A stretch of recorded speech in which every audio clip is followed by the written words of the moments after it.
Après un passage à la mairie d'Otterburn Park entre 2005 et 2009, il fait un retour en politique municipale. Il se présente comme candidat à la mairie d'ici les prochaines élections municipales le 5 novembre prochain. M. Gérard Chafrotte est avec nous. M. Chafrotte, bonjour. Bonjour, M. Daigle. Bien, Merci de m'avoir invité. ça fait plaisir. Bienvenue à Point de vue. D'accord. Donc, c'est un retour en politique municipale pour vous. Qu'est-ce qui vous a poussé à revenir à la Oui, mairie? c'est un peu un second début. Exactement. Écoutez, j'ai passé plusieurs années sans me préoccuper ou sans assister aux séances du conseil. Je suivais quand même l'actualité, c'est normal, en ayant été impliqué autant dans la politique. En fait, j'ai fait un seul mandat, OK. Le déclencheur, ça a été le retour d'une firme d'avocats d'Anton Rainville qui avait coûté très cher à la ville et qu'on croyait qu'elle ne reviendrait plus, parce qu'ils ont même aussi participé à une élection clé en main. Alors ça, de fil en aiguille, j'ai assisté aux séances du conseil, j'ai un petit peu combattu tout ça, là. Et c'est ça, j'ai constaté qu'il y avait des problèmes. Il y a eu 3 directeurs généraux qui se sont succédés en un an. Un directeur de l'urbanisme, un directeur des travaux publics, enfin bref, c'est beaucoup de monde pour l'histoire, pour le suivi, le contenu. J'ai constaté aussi qu'il y avait un climat qui était un petit peu... le conseil était fortement divisé, critiqué. Il y avait beaucoup d'absentéisme de quelques membres. Si bien que les décisions, malheureusement, dans ce contexte-là, ont moins de qualité. Disons que les citoyens sont moins bien représentés. Le climat de travail aussi qui était un petit peu difficile. Donc, il y a une dette actuelle à la ville d'Otterburn Park qui vous interpelle aussi, parce que c'est des coûts onéreux, là, les frais d'avocat. Absolument, ben oui. Écoutez, dans un seul dossier, ça a coûté 60 000 $ en moins d'un an. Et pour un résultat, en fait, il n'y a aucun retour sur le bénéfice, si on peut dire ça. Pour les citoyens, ça a coûté 60 000 $ et en bout de ligne, la mairesse a dû concéder, dans le fond, équivaloir à annuler un congédiement, mais payer un départ pour 400 000 $, c'est une somme considérable pour un budget comme la ville. Et là, vous allez vous présenter à titre de candidat à la mairie indépendant. Exactement. Écoutez, on l'est tous. Tous les candidats sont indépendants. La formule est plus ou moins importante, là. Okay. Parlez-nous maintenant de votre plateforme électorale, de votre programme. Quels seront les projets qui vont vous interpeller dans les prochaines années? Évidemment, il y a des urgences. Le budget, ça intervient, c'est le même problème pour toutes les villes.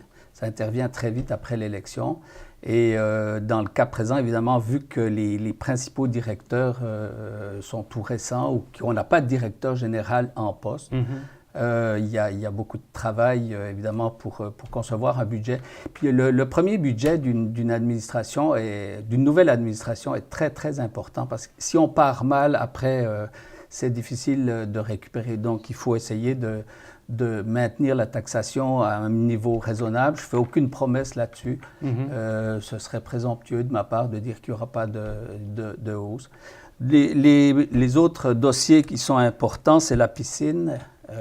Il faut absolument repartir le chantier, la plage. Donc, on parle ici d'une piscine extérieure. D'une piscine extérieure qui est existante, mais qui date de à peu près 45-50 ans. Et il va falloir apporter des réparations importantes et il faut construire un nouveau bâtiment adjacent. Un autre point je compte investir 400 000 $ sans emprunt dans un projet pour la famille. En fait, un projet, il s'agit de compléter, puis ça pourrait aussi servir à compléter le financement pour la piscine et la plage également. Mais ça, c'est sans emprunt, à partir de terrains que la ville possède et qu'elle pourrait vendre pour le bénéfice de l'ensemble de la population. En quoi consiste exactement le projet qui s'adresse aux familles et aux citoyens? Alors, bon, donc la piscine, la plage, ce qu'il faut dire, c'est que quand une ville vend une portion un parc ou une portion de parc, comme on l'a fait sous mon premier mandat, on avait réussi à vendre une portion de parc qui n'était pas très utilisée pour 200 000 $. Ça a profité aux familles de deux façons. D'une part, ça a permis de construire une garderie, de rentabiliser un peu plus l'utilisation du restant du parc, pour le bénéfice évidemment des enfants de la garderie et de la population en général. Et ça a permis également, quand on vend un parc, on est obligé de réinvestir la somme dans d'autres parcs, d'autres aménagements de parcs similaires comme la piscine ou la plage. Voilà. Donc là, en vendant ce terrain que la ville possède, qui est zoné parc mais qui n'est pas utilisé, qui n'est pas aménagé du tout, ça permettrait justement de faire profiter l'ensemble de la population à des projets qui seraient investis directement dans les parcs. Et c'est une somme considérable. Parlons maintenant du salaire du maire. Pourquoi c'est une priorité pour vous de réévaluer la hausse de 40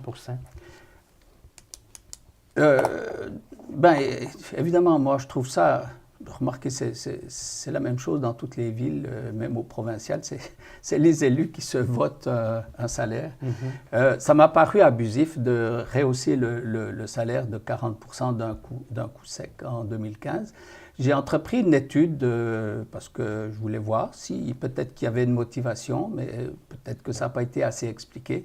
J'ai répertorié 35 villes qui se situent à peu près avec la même population et j'attends les résultats finaux pour savoir si, de toute façon, ça va être assez technique comme étude.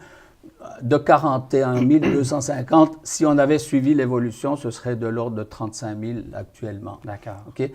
Je ne veux pas être démagogique là-dessus, absolument pas, mais 40 % ça m'avait frappé.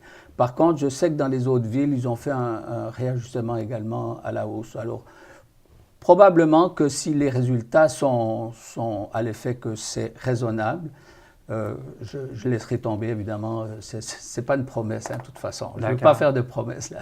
Autre sujet d'actualité qui a retenu notre attention dans les dernières semaines, c'est le projet de pétition pour un regroupement des 4 villes de la vallée du Richelieu. Exact. Parlez-nous-en. Bon, ça fait partie du programme, mais ce n'est pas l'essentiel du programme. On sait bien que ce projet-là, je veux dire, s'il vient à bout, ce ne sera pas dans les premiers mois ou ainsi de suite. Il faut rappeler aussi que c'est un projet de référendum. C'est un projet de référendum. C'est pour donner la parole à la population, pour leur donner le pouvoir de décider s'ils veulent faire un regroupement entre les 4 villes, de connaître les avantages. En fait, de lancer le débat, parce qu'actuellement, on en parle depuis des années, mais je pense que les politiciens, malheureusement, et j'en ai fait partie aussi, c'est pour ça que j'ai fait une réflexion aussi avant le retour, on n'est pas passé à l'action. Au lieu de 30 élus, maires et conseillers qu'on va élire au 5 novembre, une ville de notre importance comprendrait à peu près 12 ou 13 élus avec le maire. Donc, je pense que c'est une économie substantielle qui, évidemment, se répertorierait au niveau se répercuterait au niveau administratif à tous les échelons, c'est évident. Donc, on rappelle les 4 villes dont on parle. Otterburn Park, McMasterville, Mont-Saint-Hilaire et Belleuil. Pour une population d'à peu près 55 000 habitants. 55 000 Puis on est déjà une ville, au point de vue de la façon dont on travaille, dont on vit ensemble, dont on consomme, dont on se transporte, dont on se divertit. Et simplement, au niveau politique, je pense qu'il faut passer à une autre étape. À l'exemple d'autres villes à travers le Québec, pas les fusions forcées, pas les mauvais exemples, il y en a toujours, mais je pense qu'il faut avoir une réflexion, tout simplement. Autre projet qui a retenu l'attention des citoyens, c'est le projet des 4 terres. Alors, ça c'est un peu le... Otterburn Park est une drôle de ville. En réalité, c'est... En tout cas, sous certains critères, ce n'est pas vraiment une ville. On n'a pas de centre-ville, on n'a pas de centres commerciaux, de magasins, etc. On se rend ailleurs pour s'approvisionner. Alors, les 4 terres, c'est un immense espace de 38 hectares qui avait été zoné blanc en 1976 sous la loi de la protection agricole. Sauf que c'est un boulet. Cette décision a constitué un boulet pour la ville parce que chaque fois qu'on parle de développement, à cet endroit-là, il y a tout de suite une levée de bouclier qui est justifiée à cause du poids que cela entraînerait pour la circulation. Okay? En fait, cette partie de la ville, et même une partie plus importante de la ville déjà bâtie, est cloisonnée en quelque sorte. Il faut toujours qu'on revienne par ces deux artères pour accéder au commerce à Mont-Saint-Hilaire ou à Belleuil. Selon vous, c'est quoi les travaux qui restent à compléter? Alors, écoutez, il y a eu des contestations, il y a eu on vit, une petite ville comme la nôtre, on vit avec un problème de grande ville. C'est un héritage, je pense, que le gouvernement de l'époque avait laissé de façon... C'est ça. Il faut vraiment revoir ça. Les travaux, il y a des poursuites de la part des promoteurs ou des propriétaires qui prétendaient qu'il y avait une expropriation déguisée. Parce qu'à l'époque, il y avait beaucoup de contestations de comités, de citoyens très actifs, avec certaines justifications, bien sûr. Mais ça faisait en sorte que le conseil, en particulier le dernier conseil de Guy Dubé, a décidé de mettre un référendum sur cette question-là, qui par ailleurs n'est pas conforme à la loi sur les élections, parce que normalement on pose une question, on doit répondre oui, non, tandis que là on offrait deux possibilités.